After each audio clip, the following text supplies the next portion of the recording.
first place that we're going to explore today is the St. Paul's Cathedral. St. Paul's Cathedral is one of the city's most powerful symbols. But what if I told you it's actually a survivor? Not a fire, but a fire. London, 1666. A small fire starts back in a bakery in Pudding Lane. Harmless at first, but winds pick up. Within hours, the fire becomes unstoppable. The old St. Paul's Cathedral, once the pride of medieval London, stood high on Ludgate Hill, built of stone and towering with a Gothic spire. People thought it was safe, but what they didn't realize was that wooden scaffolding surrounded the building and the woodwork was dry and ancient.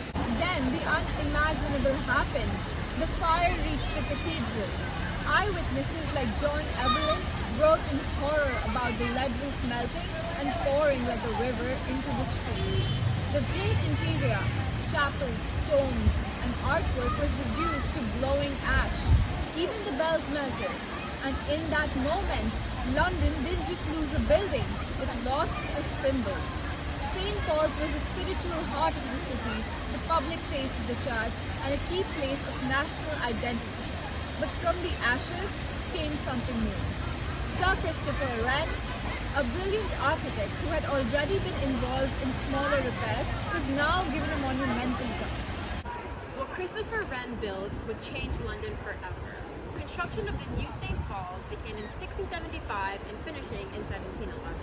It combined tradition and innovation, taking cues from Gothic architecture, yes, but also embracing classical design, such as balance, symmetry, and grandeur. The massive dome, inspired by St. Peter's Basilica in Rome, became the signature on the skyline.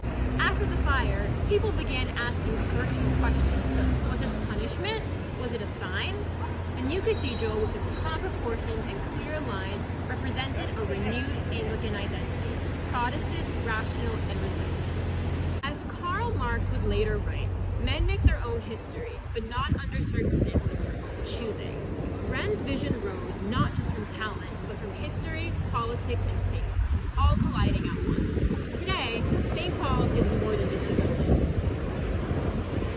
It's where royal weddings are celebrated, where war heroes are remembered, where, during the boots of World War II, it stood tall as bombs fell all around, a defiant reminder that London would not fall. Next time you see its dome rise through the city's fog, remember, St. Paul's is not just architecture. It's a story. It's a scar.